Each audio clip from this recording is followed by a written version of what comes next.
Hi, I'm Larry Gifford. I have Parkinson's disease. You know, the first time I said that out loud 3 years ago, I nearly cried. My voice cracked, but now it kind of rolls off the tongue with pride. I have Parkinson's. I've got Parkinson's. Look at what I'm doing. This is When Life Gives You Parkinson's, Season 3.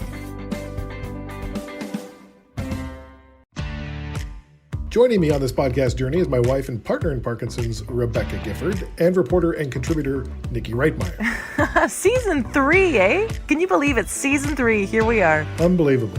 This is socially distanced, of course. I'm still here to help demystify Parkinson's. So my role, as in past seasons, is to just be curious, to ask questions, to make sure that those of us who don't have someone with Parkinson's in our lives every day still understand what people with Parkinson's and their partners are going through on a day in and day out basis. I'll be there to help to spotlight the journey through the eyes of someone living with someone with Parkinson's.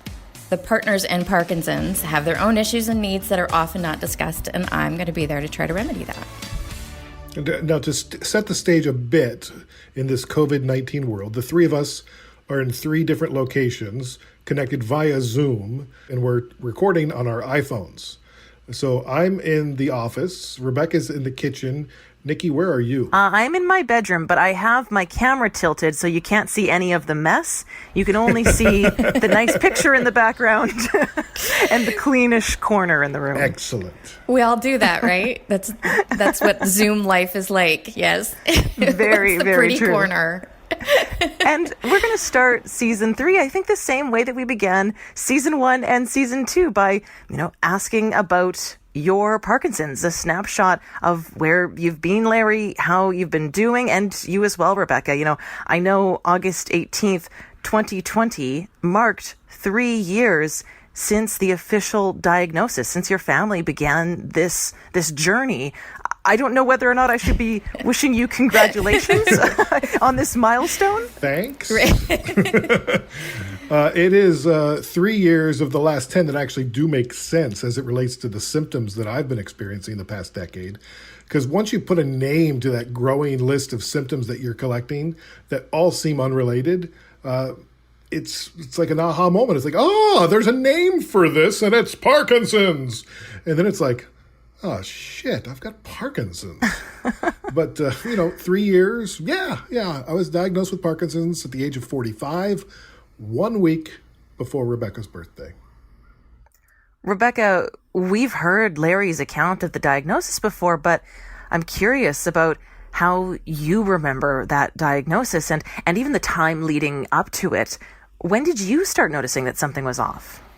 I didn't really put it together what was happening for a long time, but we started seeing things maybe consistently a couple years before that. Strange things started to occur. Mm-hmm. And even pretty early in our marriage, once we got the diagnosis, it was interesting to go back and start piecing together some strange health occurrences that Larry had that we had no diagnosis for. We would see somebody for it sometimes, and they would not be connecting the dots. There wasn't enough to connect the dots. So for instance, every once in a while, he would lose his breath and feel kind of foggy. And there were times we thought it was a panic attack. Remember, your right arm would shake, honey? Mm-hmm. And we didn't know what that was about. And if you're concerned about a heart attack, you're looking at the left arm. You're thinking about the left arm and symptoms that deal with kind of that main artery there. And it was never on the left side. It was always on the right side, which never made sense. And they didn't really seem to be connected. Do you remember, honey, that Christmas Eve, it was maybe 2 or 3 years before your diagnosis. On Christmas Eve, you had a really strange spell in the grocery store. We were shopping for Christmas Eve dinner and Christmas Day, and we weren't going to be with our families that year. We were in California. And he had this really weird incident where all of a sudden his right arm felt really, really rigid and strange. He got kind of foggy. He felt like he was going to faint. And he just knew something was off. Well, we were already out and about, so we took the groceries and everything and drove immediately to an urgent care. And he waited around a little bit. They checked him out to make sure it wasn't a heart attack or a stroke or anything like that. And then there was nothing. And nothing like that happened again for a really long time. So we had no diagnosis. We just thought it was some weird anomaly. And he had these other episodes that were all years apart from each other that had happened before that. But we never connected anything. And then once we got the diagnosis, it all started to make sense. You could track it back that far. In the walk, you could track back at least 4 or 5 years, the clumpy walk. Isn't it interesting with these types of neurological diseases how we're able to almost track the progression of symptoms in hindsight? At the time, you don't really know what's happening, or like you said, you just think it's some anomaly, just you were having some kind of off day somehow. But when you look back, you go, okay, this makes sense now. Those were the signs of Parkinson's. Well, and I wonder every once in a while if we had known what to look for, if anybody had been able to piece all of these things together and track it appropriately and know what were the early signs, if we had caught it earlier, would that make any difference to how you're doing now? I don't know that it would, but that is something interesting to think about if we'd known what to look, because now we know so many signs and symptoms, and once they start to collectively happen, it's likely something neurological. At the time, we had no idea it had anything to do with his brain. Yeah, and I know when Larry had his first appointment with a neurologist, it was in the spring of 2017. For you, what do you remember about that experience?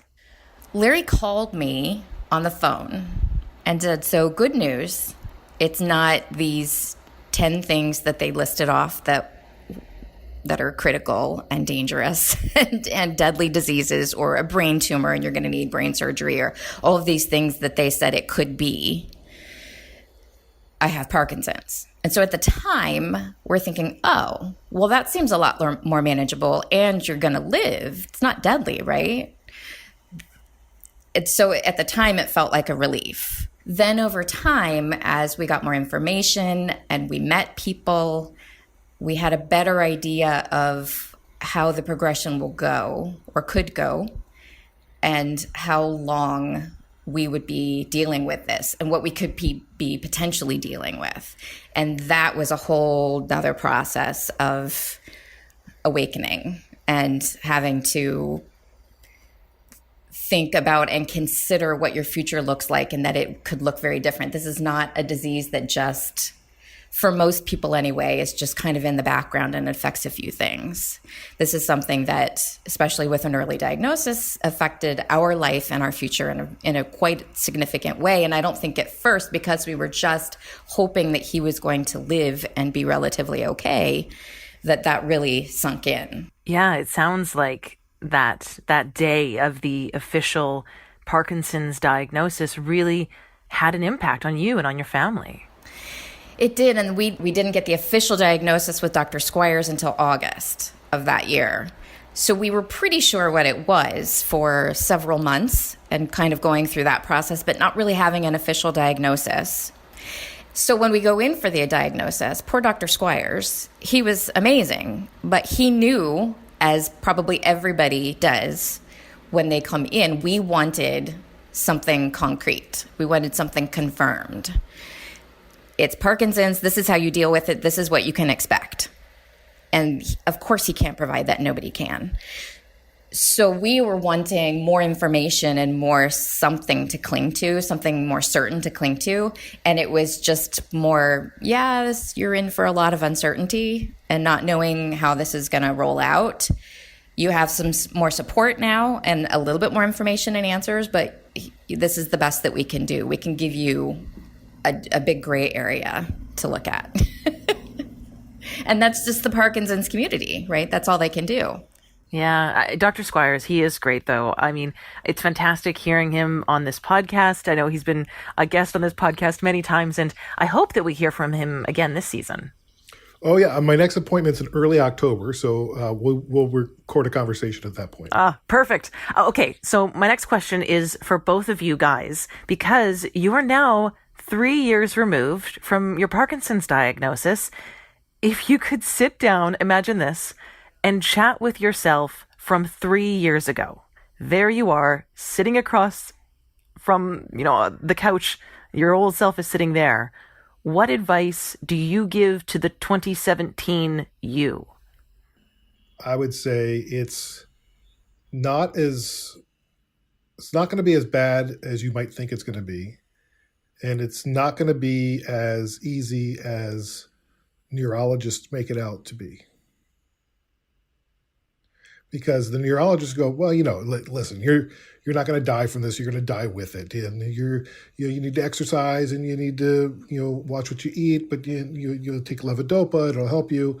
Problem is the levodopa only impacts a small percentage of the symptoms, and so then there's other pills on top of it, and other pills on top of it, and then they don't tell you about the aches and the pains and the exhaustion and because they can't, because everybody's Parkinson's is different. So it's gonna be different and harder than the doctors may think it's gonna be, because we look good, because most people with Parkinson's exercise. I'm working on it, and so they look good, and so people don't think of them as people with Parkinson's. But it is harder, but it is easier in one sense, where it's like, yeah, I've got a degenerative neurological disease, but I'm also working full time as the national director of talk radio for a major entertainment company. So it's not like life is over. And I think for probably the first 6 months, it kind of felt I had that victim mentality, I can't do anything now. And now I realize I can do so much. That's got to be normal, though, to go through that mourning stage. And I imagine that you're not alone in that is an experience that your partner shares as well, that you both go through that stage where you are depressed at first until you realize just how able you are. Yeah, and I think the doctors, to give them credit, I'm not throwing them under the bus here, they're not looking to bum us out. They need us motivated, because they want us to go believe that we can move forward and wake up every day and put one foot in front of the other and go to the gym and work out and eat right and do everything we're supposed to do. And if they say, well, it's going to be really hard and you're going to be in a lot of pain, and that doesn't help anything. So I understand why, but I guess that's my advice. It's going to be harder than the doctors say. It's going to be easier than it is in your mind. And what about you, Rebecca? If you could look at yourself from 3 years ago and have a conversation, what would you say to the 2017 version of you? You don't have to be all things to all people, and you don't have to do any of it alone. So I was given a job the way I saw it when Larry was diagnosed. I'm the care partner, right? It's a big deal. I'm going to be the care partner. Down the line, I could be the caregiver. And I had this false idea that it was now my responsibility then to just take care of things, everything. Larry, Henry, myself, the house, paying the bills, everything. It's I'm the one equipped. I'm the one who has a fully functioning adult brain in the household. And so it's up to me to just do it, right? And not ask questions and just do it. I would tell myself to not believe that. And I would perhaps speed up the learning process that I've gone through over the last 3 years of understanding and really truly accepting and getting comfortable with that we are a family and we support each other. They can and want to and do support me as much as I support them. And it's a three-way, constantly changing, constantly evolving flow of support and love and energy between us. And it doesn't all fall on me. We can all help take care of each other. And I'm not Wonder Woman. I can't do it by myself. So relying upon them and relying upon community and accepting the help when it's offered, I would tell myself to just speed that process up. And I've gotten there now, but it would have been nice to start that process on day 1 instead of like day 850.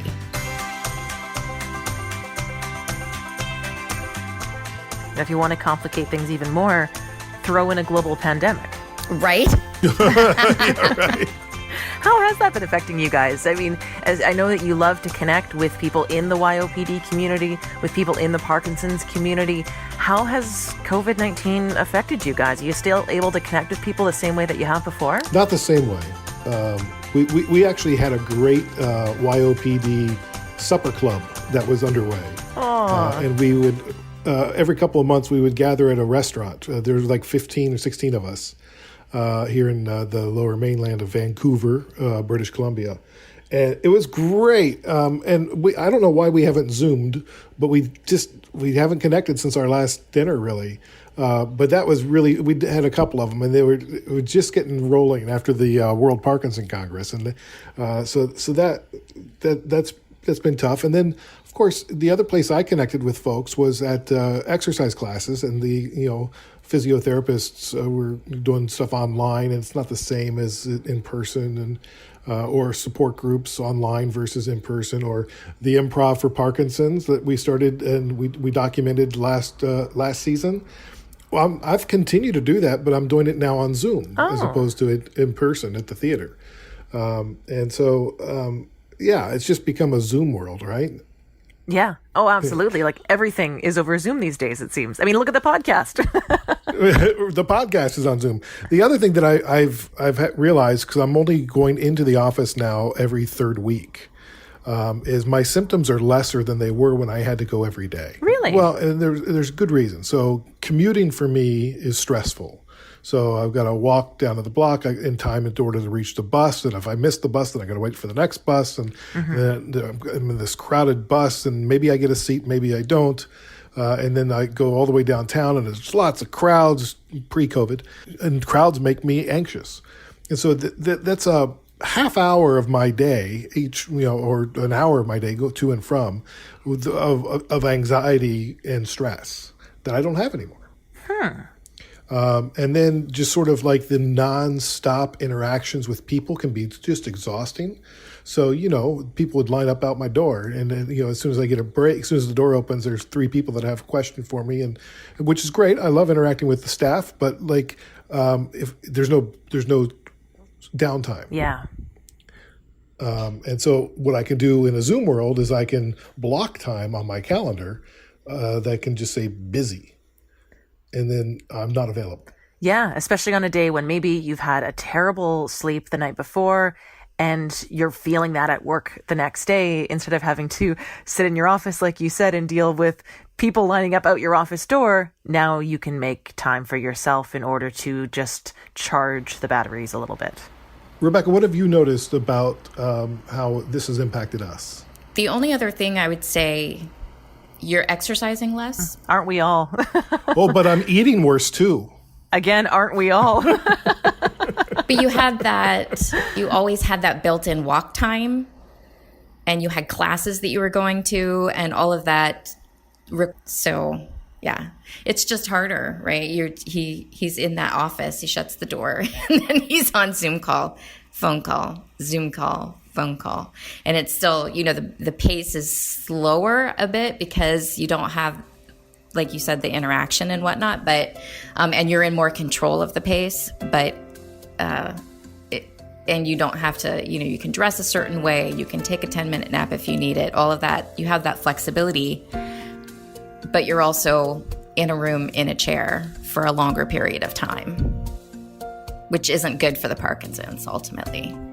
So pros and cons. Well, just like Parkinson's, everyone's reaction to the COVID summer is a little bit different. So I Zoomed with some folks from the UK to see how they're holding up. I'm Jane Calder. I'm a person living with Parkinson's. My husband, Darren Calder, has had Parkinson's for 17 years. He was a member of the GDNF participant group for the phase 2 GDNF trial. And I am really interested in Parkinson's research. I'm Sally Bromley. I was diagnosed with Parkinson's 12 years ago, and since then I've been trying to find out as much as I can about Parkinson's, pass it on to others, and I really do appreciate it when people are being positive. There's a lot to be positive about Parkinson's. I've gained a huge amount since I've had Parkinson's, and I just want to pass that message on to other people that it isn't the end of the life as you knew it. It's the beginning of a new one. My name is Amatala Thomas. I got diagnosed with Parkinson's about 4 years ago at the age of 35. I live in the UK. I'm passionate about many different things. I'm passionate about young onset Parkinson's. I'm passionate about how Parkinson's impacts women, but my current focus is raising awareness of Parkinson's disease across the continent of Africa. You know, for me, it's actually funny. It's being a part of Parkinson's communities and being able to connect with people, that has really helped me. Just staying connected has helped me. Has it affected your symptoms at all? Anxiety, yes. Maybe not some, well, let me rephrase that. Definitely anxiety, and because of the change in my schedule, it impacted my ability to exercise or my desire to exercise, and that had an impact on my motor symptoms. For me, it's definitely impacted on my anxiety levels as a person living with Parkinson's. I am very aware at all times, and I get very frustrated with people out there and around us that don't understand what social distancing is truly about, and possibly they don't understand my own need to protect my loved ones either. So it's a difficult, COVID is a difficult challenge, and it has changed us dramatically in terms of caution. How's Darren holding up? Yeah, I mean, he's very cautious around COVID. He has a stick, a 2-meter stick, and he waves it at people. So we all know he's bat crazy. So if people get too close to him, like the Moras or anything, he'll highlight it. So he's not slow in coming forward and saying, keep your distance. I'm a vulnerable person, but he doesn't like being made to feel more vulnerable by this disease. And I think he's quite angry about that. Yeah, I totally, I've been in my bubble here at home for the whole time, really. I've hardly gone out to go to a shop. I think I've been to 3 shops in all these months. And I miss family. I miss hugs with my other daughter. I've got one daughter who's relocated back to the UK, staying here. So we went through 14 days of quarantine, and now we're clear. So I can hold these lovely boys, but I can't my other 2 grandsons because, rules disallow. But yes, it has brought its anxiety, but probably the biggest change has been with me as chair of the local group, and trying to keep these members buoyant in a way. For some of them it's been hugely isolating, and trying to reach for them has been a challenge in itself. Using Zoom has had its own challenges because, traditionally so many of us are sort of older, and the whole idea of doing something new with a computer has been quite a challenge. But we've got them there, and we now do classes, exercise classes using Zoom. And I tell you, the first one was, oh, hello, I didn't know I'd see all these other people. I didn't know I'd see all these other people. And then the next time it goes, oh, hello, what are you doing then? It's the change is magnificent. And we now give them extra time to chat, because that is missing. The social interaction is nil in a way. So providing that is important. I've always said no exercise class is complete without a Jaffa cake, but now we got no bickies, we got no tea, but we do have to make sure we provide the time for that. And I think that's very, very important. As well as that, is trying to get other things interested. I can't just leave it at that. So, one of the members and I have been trying to put on an art gallery together, and trying to stimulate the interests of people. And they're so reticent. We say, we're really, really nice, but they're so nice. They don't tell us what they do. And, there's some skilled people in my group who've retired from incredibly important positions. I mean, it's just trying to get them to sort of say, well, actually, I can offer this, and that would be really, really good. But, I'm very, very proud of my group, I have to say. Did anyone gain weight? Because I gained like 13 pounds. Yeah. So I've lost weight, and I have a love-hate relationship with weight. I definitely have a hate-hate relationship with weight, and I gained at least a stone, probably a stone and a half, to be fair, if I was being really honest. No, I think I gained about, net sum gain 5 pounds. Yeah, I'm about 5, maybe 7 pounds, but it is just sticking. Now, Larry, what kind of symptoms have you been experiencing? Symptoms. So, I still have a minor dyskinesia, and which is sort of the twitchy movements or the rocking, especially as I'm coming on, my levodopa is peaking or if it's falling. There's a sweet spot. I still have really bad handwriting, but I can use my hands more than I can, when I'm off levodopa. Neuropathy right now is the biggest issue that I've got in my feet. Both feet, it's like constant pain, it's numbness, it's pinpricks, it's like when your arm falls asleep. But in addition to that, think of the nerves in your arm also being on fire. I wish you could all see Niki's face right now. That's awesome. It sounds awful. So that's one of the reasons why I've not been exercising, because my feet hurt so bad, I don't feel like I can do much of anything. Jeez. And that's affecting his walk. The neuropathy, your walk is actually improved, I think, as far as the clomping, because you've done a really good job of paying attention to it and knowing in what situations you can walk with and without your sticks and all of that. That's actually improved. And that used to be the main symptom. But now the neuropathy is affecting the walking. So it continues to be related to the walking and the feet and the legs. I still have anxiety. I don't even know if you know this, honey, but like we were in the car the other day and I just about screamed because I thought we were going to hit a car. I just get so nervous as a passenger in a car. It's ridiculous. I get into what Rebecca likes to call my bubble. You want to describe what that's like? Like he's in a plastic bubble and everything else outside the bubble goes away.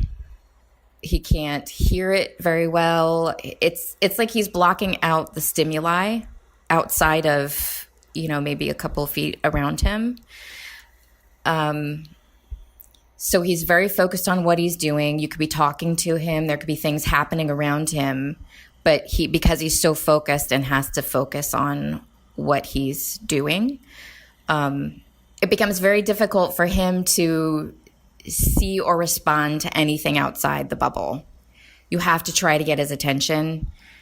There could be something, Henry's starting a meltdown, or there are sirens outside and nobody knows why, or something is happening and he's just kind of still in his bubble. You have to get his attention and re-engage him in the world. The other thing I noticed, Niki, and this is interesting, I used to be really prolific multitasker. So I could get a lot of things done in a day. And I could work on things simultaneously and be on a call and do this and do that. It takes full attention to do anything. And I used to, so I kind of know in my head how long it's going to take me to write a report or, put together the ratings for our radio station or whatever it is. But my estimates are so far off now because it takes me so much longer to complete a job that I used to be able to do, like say in an hour, it'll take me 4. That must be frustrating. It used to be one of your superpowers, and now it's more like normal people. That's not so bad then.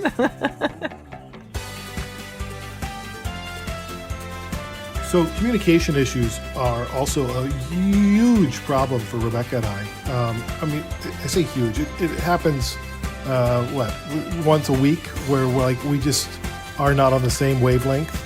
We've been married 21 years this month, and probably the most difficult communication time of our life together. It feels huge sometimes because we had such an easy communications shorthand for most of our marriage. That was never difficult for us.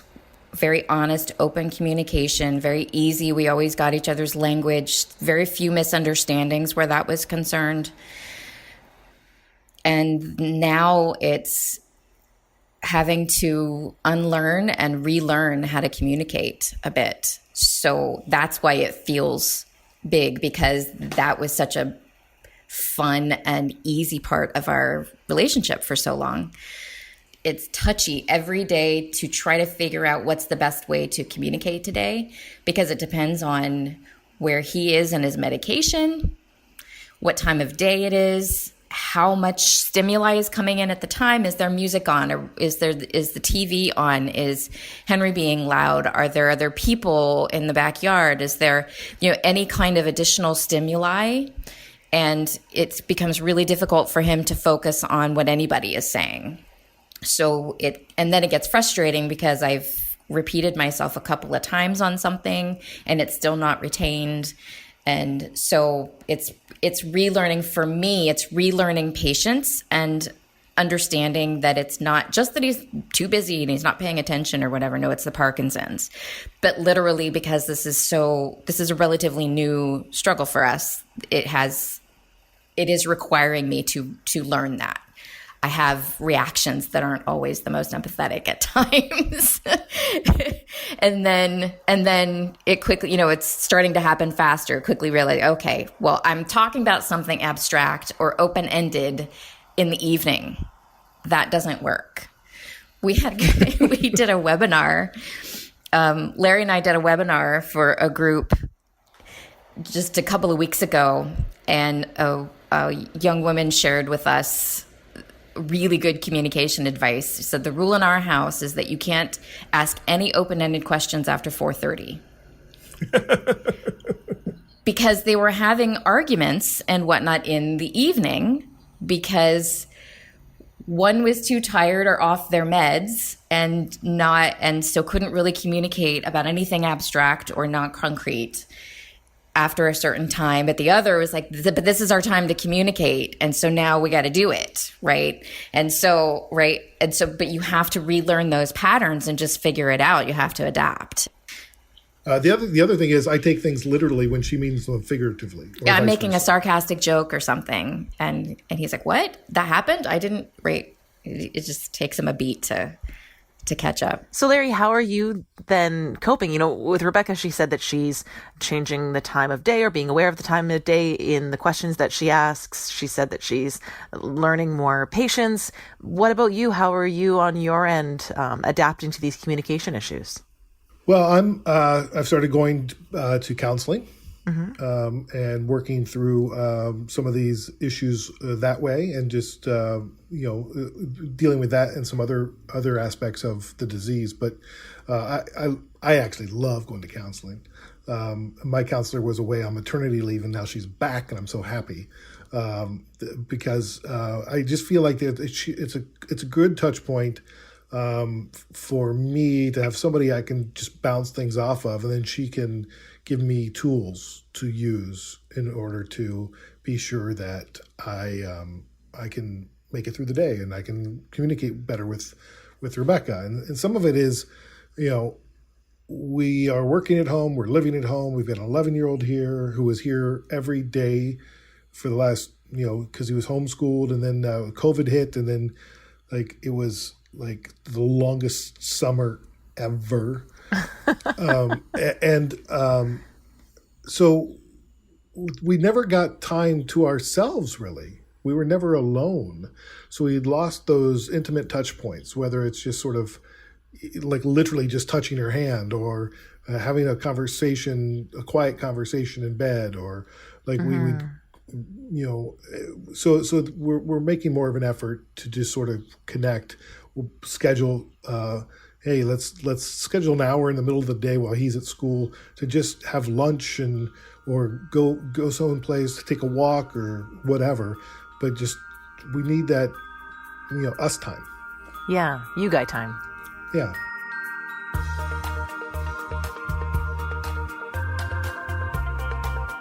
Now, with the beginning of each season, we normally check in on your pharmaceutical regime as well. Rebecca, feel free to jump in on this too. What has changed since last fall? Well, I have a handy dandy new pill container. Honey, do you want to go grab that and show Niki my pill container now? Oh, fancy. How exciting. Oh yeah, no. This is like The pill Cadillac containers of pill containers? Well, so if you think of pill containers, you've got like the Honda, which is a little compact, and then you've got like the Buick, and this would be like the SUV version. It's huge. It's massive. This isn't an SUV version. This is like the semi-truck version.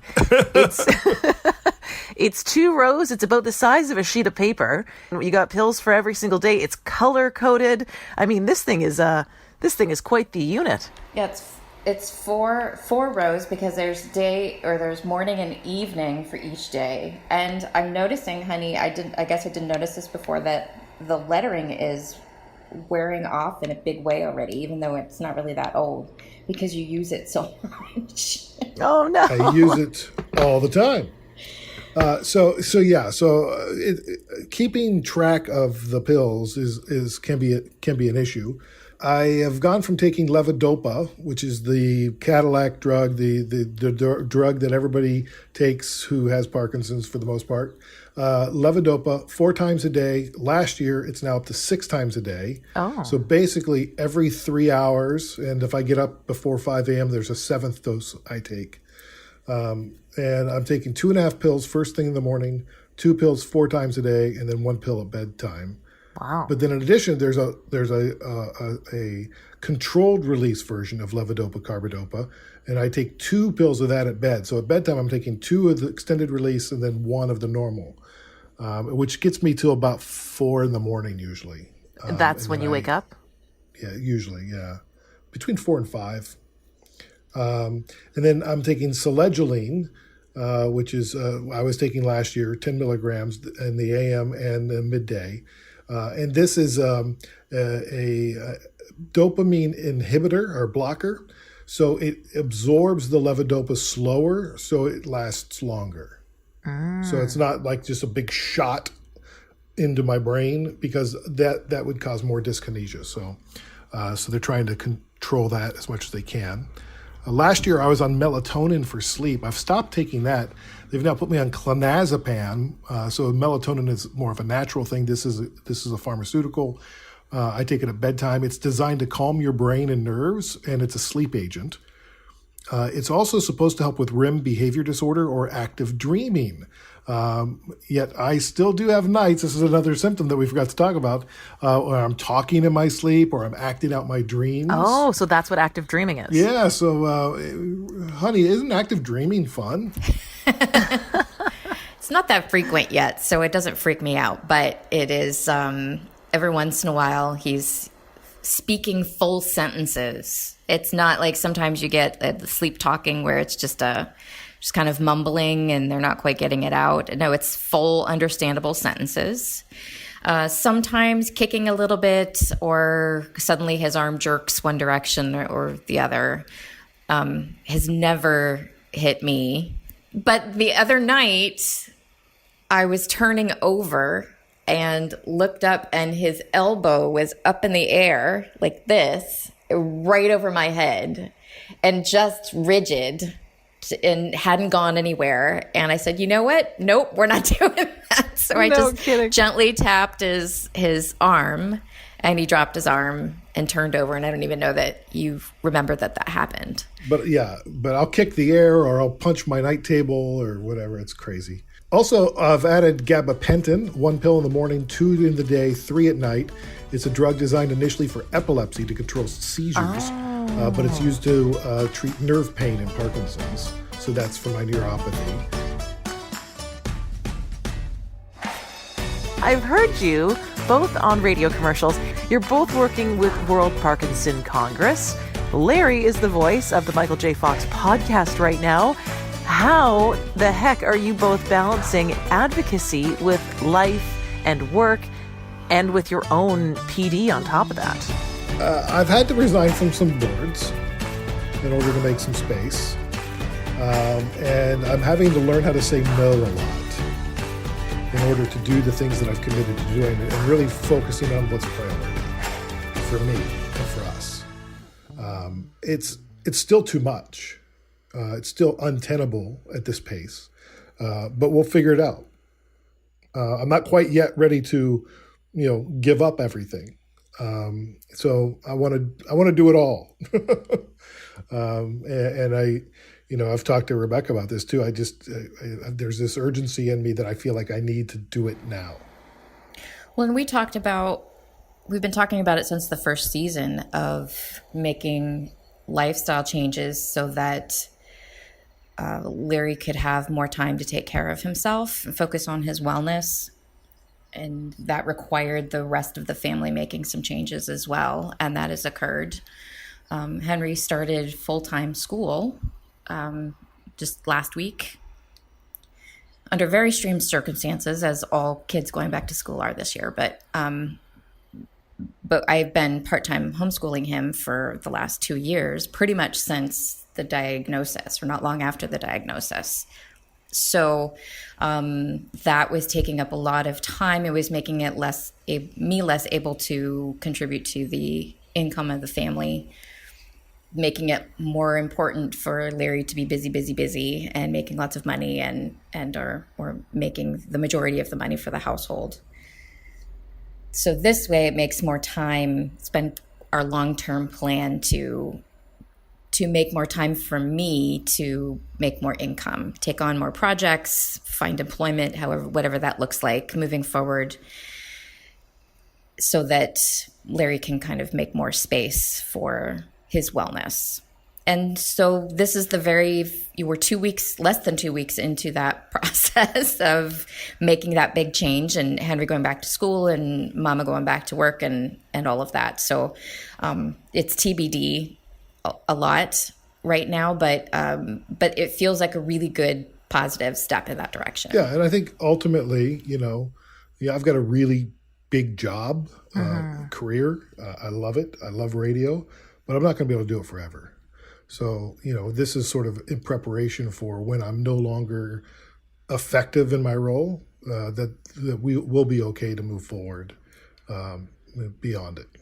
And then, of course, what you didn't mention, which is almost like another full-time job for me, is I helped co-found an organization this year called PD Avengers, which now has 500 members and 15 organizations associated with it. And we have a very simple task. We're just going to end Parkinson's. That's easy, right? Another one of your superpowers. Right? Hello. This is really cool. I love the name, PD Avengers. It's the first I'm hearing about this. So what exactly do you do? Well, so it's inspired by this book called Ending Parkinson's Disease that came out in the spring. And it's written by Todd Shear, who is the CEO of the Michael J. Fox Foundation. Ray Dorsey, who was the inspiration for this podcast. He's the guy who said Parkinson's is a pandemic. And if people with Parkinson's don't start sharing their stories and raising awareness, we'll never raise enough awareness and enough money to do enough research to end it. Michael Okun, who's in the University of Florida, and Bas Blom, who's in the Netherlands, all amazing neurologists and doctors and professors who collaborated on this book. It's sort of the history of Parkinson's, and then they give a pact, a recipe or a prescription to end Parkinson's. And it's about prevention, advocacy, care, and treatment. And so what PD Avengers is actually a book club that started with this book, and it's turned into an advocacy group. It started with 10 of us just talking about the book and the ideas and what do we like, what resonates, what's missing. And we started meeting over Zoom every week in the spring as just sort of a fun thing to do. And then after a while, we're like, well, are we going to do this or not? Like, are we just going to talk about it, or are we going to do something? Our vision is to end Parkinson's. Our mission right now is to really build a coalition, an international coalition of voices, like 50 million people. I mean, if you think about it, there's 10 million people in the world with Parkinson's, and let's just say there's 4 additional people in each person's life that is affected by Parkinson's. That's 50 million. There's a lot more people that are impacted if you think of all the people in healthcare and research and whatnot that are dealing with Parkinson's on a day in, a day out basis. This is for everyone. This group is not just for people with Parkinson's. It's for people that want to end Parkinson's. Oh, that's really cool. You guys are like superheroes. Now, do you have to wear your own spandex if you're a PD Avenger, or? Yeah, but no, we don't have to wear a dance belt though, so that's good. Rebecca, I imagine you're signed up to this. Are you a PD Avenger? I am. I'm signed up, and everyone can and should sign up. If we're going to make change, we need family members, friends, communities, organizations, medical professionals who deal with Parkinson's to rise up in a single voice and say that 202 years is long enough. Let's figure this out and let's solve Parkinson's. Niki, are you a PD Avenger? Well, not yet, but I want to be. Come on now, get signed up. It's free. It's free. We'll never ask members for money. We aren't a charity. We are what I like to call a Parkinson's Advocate Committee. So simply go to the website, enter your name, your email, and your country. And when you do that, you are saying, yes, I stand with you. And we say, yes, you're an Avenger. And you're now one of the 1 million voices that will support what we're doing. This is When Life Gives You Parkinson's, a Curious Cast podcast. Returning as our presenting partner is Parkinson Canada. Diagnosed with Parkinson's? You're not alone. Parkinson.ca. And thank you to our promotional partners, Spotlight YOPD, the only organization in the world with the singular focus of raising awareness of young onset Parkinson's disease. You can find them at spotlightyopd.org. The Michael J. Fox Foundation Parkinson's podcast, hosted by me, Larry Gifford, available on Apple Podcasts and at michaeljfox.org. The World Parkinson's Congress 2022 in Barcelona, Spain. Go to WPC2022.org for details on special virtual events that you can participate in right now. And PD Avengers, ready to help end Parkinson's? Sign up now at pdavengers.com. PD Avengers is building a coalition of 1 million voices to strengthen and embolden the international PD community, improve the lives of those living with Parkinson's, and ultimately end PD.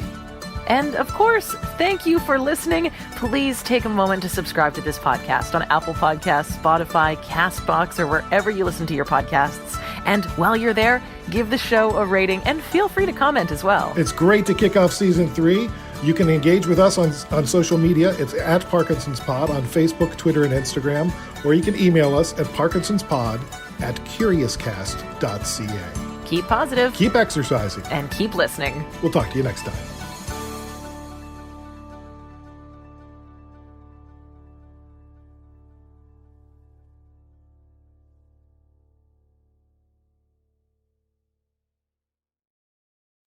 Canada may be known for its landscapes and friendly people, but beneath the surface lies a darker side of crime, history, and the paranormal. Since 2017, the award-winning Dark Poutine podcast has explored the shadowy corners of the Great White North and beyond, delivering chilling tales from a uniquely Canadian perspective. Hosted by Mike Brown and Matthew Stockton with over 300 episodes and fresh releases every Monday, Dark Poutine is your weekly ticket to the creepier side of Canada. Listen to Dark Poutine on Apple, Spotify, Amazon Music, or wherever you get your podcasts.